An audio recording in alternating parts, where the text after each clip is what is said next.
Tamil book கிளப்புக்கு உங்களை அன்புடன் வரவேற்கிறேன். இன்றைக்கி நம்ம பார்க்க போகிற வீடியோவில் மார்ச் மாதத்துக்கான ஒரு புக் ஹால் வீடியோ தான் நீங்கள் வந்து பார்க்க போகிறீங்க. பிப்ரவரியில் நான் வந்து ஒரு 10 புக்கு கிட்ட வந்து நான் வாங்கியிருந்தேன். ஸோ அதில் வந்து கிட்டத்தட்ட 70% ஆஃப் த புக்ஸ் நான் வந்து ரீட் பண்ணிட்டேன். சில பேர் கேட்டிருந்தீங்க இந்த bulls bears and other beasts அப்படிங்கிற சந்தோஷ் நாயர் எழுதின புத்தகத்தை ரிவ்யூ பண்ணுங்கன்னு சொல்லி கேட்டிருந்தீங்க. பட் அது வந்து டைரெக்டாக வந்து ஸ்டாக் மார்க்கெட்டோட ஹிஸ்ட்ரி மாறி அது எப்போ என்ன நடந்திருக்குன்னு சொல்லி அதுக்கு முன்னாடி சில பேசிக்ஸ் நம்ம வந்து ஸ்ட்ராங் ஆகிக்கணும்னு சொல்லிட்டு நான் இன்னும் அதை படிக்காமல் வச்சுருக்கேன். அந்த புக்கை நான் கூடிய விரைவில் படிச்சுட்டு உங்களுக்கு ஷேர் பண்ணுறேன். இன்றைக்கி நம்ம பார்க்க போகிற வீடியோவில் நான் சொன்ன மாதிரி மார்ச் மாதத்தில் 8 புக்கு வந்து நாம் வாங்கியிருக்கோம். ஸோ வித்தவுட் மச் டிலே இமீடியட்டாக அது என்னென்ன புக் அப்படிங்கிறத பார்த்துடலாம் குயிக்காக. ஸோ அஸ்வத் தாமோதரன் எழுதின லிட்டில் புக் ஆஃப் வேல்யூவேஷன். ஒரு கம்பெனியை வந்து நம்ம வந்து எப்படி வேல்யூவேட் பண்ணுறது, ஸோ அந்த கம்பெனி வந்து பார்த்திங்கன்னா அண்டர் வேல்யூடாக இருக்கா, இல்லை ஓவர் வேல்யூடாக இருக்கா, இல்லை பர்ஃபெக்டாக இருக்கா, ஸோ எந்த விதத்தில் நம்ம வந்து அதை சரியாக அண்டர்ஸ்டாண்ட் பண்ணிக்கணும் அப்படின்றதுக்காக இந்த லிட்டில் புக் ஆஃப் வேல்யூவேஷன் நமக்கு ஹெல்ப் பண்ணணும்னு சொல்லி நான் இதை வாங்கியிருக்கேன். இந்த புக்கோட விலை 1250 ரூபா. ஸோ நெக்ஸ்ட் புக்கை நம்ம வந்து பார்த்துடலாம். So next book how to avoid loss and earn consistently இந்த ஸ்டாக் மார்க்கெட் அப்படின்னு சொல்லிட்டு இந்த பிரசிஞ்ச் பால் அப்படிங்கிற ஆத்தர் வந்து எழுதியிருக்காரு.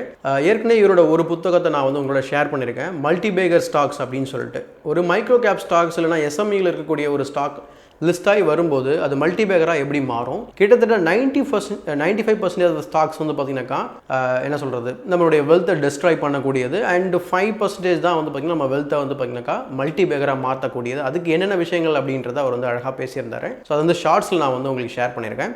ஸோ அவர் எழுதின இந்த புக்கு தான் இந்த how to earn consistently without loss அப்படிங்கிற மாதிரி. ஸோ பிரசிஞ்ச் பால், ஓகேங்களா, இதான் செகண்ட் புக்கு. ஸோ இந்த புக்கு ஆக்சுவலாக நான் வந்து ஆல்ரெடி முடிச்சிட்டேன். என்ன கேட்டிங்கன்னா நீங்கள் ஒரு 3 ஹவர்ஸில் கண்டிப்பாக இதை படிக்க முடியும். So just 3 hours. நெக்ஸ்ட்டு நம்ம லிஸ்ட்டில் வந்து பார்த்திங்கன்னா ராபின் சர்மாவுடைய லீடர்ஷிப் விஸ்டம் அப்படிங்கிற ஒரு புத்தகத்தை நான் வந்து வாங்கியிருக்கேன். கிட்டத்தட்ட ஒரு 1.5-2 மாதமாக ஃபினான்ஸ் சம்மந்தமாக படித்து ஒரு மாதிரி என்ன சொல்கிறது, ரொம்ப ஃப்ரஸ்ட்ரேட் ஆகலை, பட் ரேதர் என்ன சொல்கிறது கொஞ்சம் இரிட்டேட்டிங்காக இருக்கும் இல்லையா, ஒரே மாதிரி டாபிக் படிச்சுட்டு இருந்தோம் அப்படின்னா. அதுக்கு நான் வந்து கொஞ்சம் ரிலாக்ஸ்டாக இருக்கணும் அப்படின்றதுக்காக நான் கொஞ்சம் செல்ஃப் ஹெல்ப் புக்கை வாங்கணும்னு நினச்சேன். இருக்கிற புக்கை ஒரு சில புக்கை படிக்கலாம்னு சொல்லி who will cry when you tie அப்படிங்கிற புத்தகத்தை படித்தேன். சரி, அப்புறம் தான் இவர் ஞாபகம் வந்தது, சரி ஓகேன்னு சொல்லி லீடர்ஷிப்பை பற்றி தெரிஞ்சுக்கலாம்னு சொல்லி இந்த புக்கை நான் வந்து வாங்கியிருந்தேன். அண்ட் இவரே இன்னொரு புக்கு எழுதியிருக்காரு, இது 3rd புக்கு. இவர் என்ன புக்கு எழுதியிருக்காரு அப்படின்னா, இன்னொரு புக்கு நிறைய எழுதியிருக்காரு, பட் நான் வாங்கியிருக்க புக்கு வந்து பார்த்தீங்கன்னா the leader who had no title அப்படின்னு சொல்லி இந்த புக்கு நான் வந்து வாங்கியிருக்கேன். ஸோ இது வந்து பார்த்தீங்கன்னா நம்மளுடைய லிஸ்ட்டில் 4th புக்கு. நெக்ஸ்ட் நம்மளுடைய லிஸ்ட்டில் 5th புக்கு வந்து பார்த்தீங்க அப்படின்னு சொன்னால் நிக் மக்யூலி அப்படின்னு சொல்லிட்டு ஜஸ்ட் கீப் பையிங் அப்படிங்கிற ஒரு டைட்டில் வந்து எழுதியிருக்காரு. இதில் ஒரே ஒரு கான்செப்ட் ரொம்ப ரொம்ப பிடிச்சிருந்தது. அது எங்கேயோ நான் ஒரு ரீல்ஸ்லையோ இல்லை எங்கேயோ யாரோ ஒரு புக் ரிவ்யூவர் பண்ணும்போது நான் பார்த்த ஒரு விஷயம் தான். என்ன சொல்கிறாரு அப்படின்னா, ஏதோ ஒரு விஷயம் நீங்கள் காஸ்ட்லியாக வாங்கணும், ரொம்ப ஆசையாக இருக்குது அப்படின்னு நினச்சிங்கன்னா அந்த விஷயத்தை லெட்ஸே நீங்கள் வந்து ஒரு 10,000 ரூபாய்க்கு இல்லை 20,000 ரூபாய்க்கு ஏதோ ஒரு ஃபோன் வாங்கணும் அப்படின்னா அதே அளவுக்கான அமௌண்ட்டை நீங்கள் இன்வெஸ்ட் பண்ணுறதுக்கு தயாராக இருக்கணும் அப்படின்னு சொல்லி சொல்கிறாரு. ஸோ அந்த அமௌண்ட்டை நீங்கள் ஒரு இப்போ 20,000க்கு ஃபோன் வாங்க போனால் 40,000க்கு நீங்கள் வந்து எடுத்து வச்சுருங்க, 20,000 ஃபோன் வாங்க 20,000 இன்வெஸ்ட் பண்ண அப்படின்றாரு. அது ஒரு கான்செப்ட் தான் அவர் சொன்னது. பட் அதர் தன் தட் இது வந்து பியூராக வந்து ஒரு பர்சனல் ஃபினான்ஸ் புக்கு தான். ஸோ டிபிக்கல் பர்சனல் ஃபினான்ஸ் புக்காக தான் இருக்கும் நான் நினைக்கிறேன். படிச்சுட்டு உங்களோட நான் ஷேர் பண்ணிக்கிறேன். ஸோ நம்ம லிஸ்ட்டில் 6th இருக்கக்கூடிய புக் வந்து பார்த்திங்கன்னா ஃபண்டமெண்டல் அனலைசிஸ் ஆஃப் ஷேர்ஸ். இப்போது ஃபண்டமெண்டல் அனலைசிஸ், டெக்னிக்கல் அனலைசிஸ்ன்னு சொல்லி 2 பார்ட் வச்சுருப்பாங்க. பட் நம்ம வந்து வேல்யூ இன்வெஸ்டிங்கில் லாங் டேர்ம் இன்வெஸ்டராக நான் வந்து என்னோடய ஜேர்னியை ஸ்டார்ட் பண்ணியிருக்கேன். அப்படிங்கிறதுனால ஃபண்டமெண்டல் அனலைசிஸ் ரொம்ப ரொம்ப முக்கியம். ஸோ அதுக்காக நான் வந்து இந்த புத்தகத்தை வாங்கியிருக்கேன். இது வந்து Indian context again. So Khushbu Kala அடுத்து அங்கித் காலா அப்படின்னு சொல்லி 2 பேர் சேர்ந்து எழுதியிருக்காங்க. இவங்க நிறைய புத்தகத்தை வந்து வெளியிட்டிருக்கிறாங்க.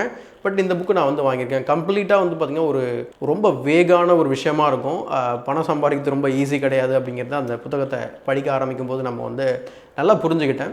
முக்கியமாக ஷேரில் சம்பாதிக்கிறது ரொம்ப ரொம்ப கஷ்டம் அப்படின்றத புரிஞ்சுக்கிட்டேன். ஏன்னா எவ்வளோ ஃபேக்டர்ஸ் வந்து ஒரு கம்பெனியை வந்து நம்ம சூஸ் பண்ணும்போது எவ்வளோ ஃபேக்டர்ஸ் வந்து நமக்கு இன்ஃப்ளூயன்ஸ் ஆகுது அப்படிங்கிறது ரொம்ப பிரமிக்கக்கூடிய ஒரு விஷயமா இருக்குது. ஏன்னா நிறைய பேர் வந்து நான் இந்த ஹவு டு ஏர்ன் கன்சிஸ்டன்ட்லி பிரசிஞ்ச் பாலோட புக்கை படிக்கும்போது கூட அவர் டேரெக்டாக ஸ்டாக்கை பற்றி தான் பேசியிருப்பார். பட் இவங்க வந்து பார்த்திங்கன்னா சுற்றி வளைச்சி வராங்க. பட் எல்லாமே வந்து பார்த்திங்கன்னா ஒரு கம்பெனியை இன்ஃப்ளூயன்ஸ் பண்ணக்கூடிய விஷயம் தான். ஸோ ஒரு பொலிட்டிக்கல் ஐடியாவா இல்லை ஜிடிபி, இன்ட்ரெஸ்ட் ரேட்டு, இப்படி எல்லாத்தையும் வந்து இவங்க சூப்பராக வந்து எக்ஸ்பிளைன் பண்ணியிருக்கிறாங்க.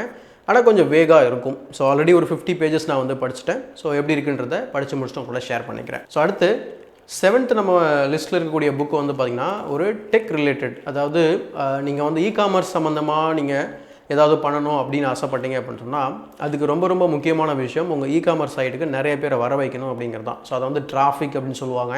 இன்னொரு கான்செப்ட் வந்து ஃபனலிங் சொல்லுவாங்க.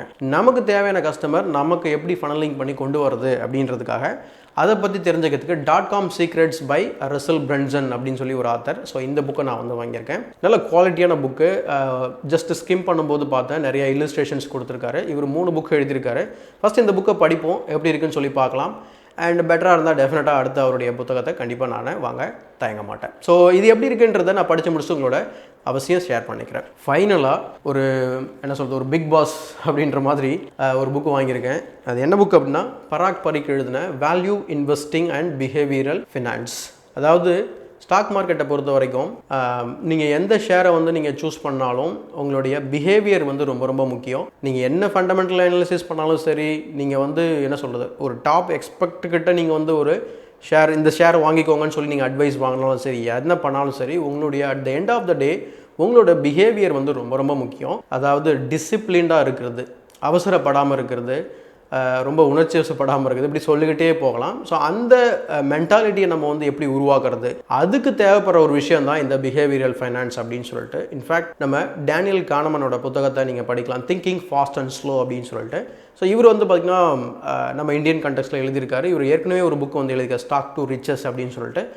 என்னோட ப்ரையாரிட்டி வந்து வேல்யூ இன்வெஸ்டிங் ப்ளஸ் வந்து பார்த்திங்கன்னா பிஹேவியரல் ஃபைனான்ஸ்ன்றதுல இதை வாங்கியிருக்கேன். ப்ளஸ் இது வாங்கி படித்து முடிச்சதுக்கப்புறம் அவருடைய இன்னொரு புத்தகத்தை நான் வந்து வாங்குறதுக்கு ட்ரை பண்ணுறேன். இது எப்படி இருக்குன்றதை உங்களோட கூடிய விரைவில் ஷேர் பண்ணிக்கிறேன். ஸோ கிட்டத்தட்ட இப்போ 8 புக்கு நான் வந்து உங்களோட ஷேர் பண்ணிக்கிட்டேன். இதில் உங்களுடைய ஃபேவரட் புத்தகம் எது அப்படிங்கிறத கமெண்ட் செக்ஷனில் பதிவு பண்ணுங்கள். அண்ட் ப்ரீவியஸாக நான் போட்ட புக் ஹாலில் நீங்கள் சொன்னது மாதிரி அந்த புல்ஸ் பிஎஸ் அண்ட் பீஸ் அதை கூடிய விரைவில் நான் உங்களோட ஷேர் பண்ணிக்கிறேன். அண்ட் இந்த புக் லிஸ்ட்டில் எது உங்கள் ஃபேவரட்னு சொல்லுங்கள், இதிலிருந்து நான் உங்களோட ஷேர் பண்ணிக்கிறேன். ஸோ இந்த வீடியோ பிடிச்சிருந்தால் லைக் போடுங்க, மறக்காமல் மற்றவங்களுக்கு ஷேர் பண்ணுங்கள். தமிழ் புக் கிளப்பை சப்ஸ்கிரைப் பண்ணலை அப்படின்னா சப்ஸ்கிரைப் பண்ணிவிட்டு பெல் பட்டனை ப்ரெஸ் பண்ணி வச்சுக்கோங்க. இது உங்கள் ஞானத்திற்கான பாதை.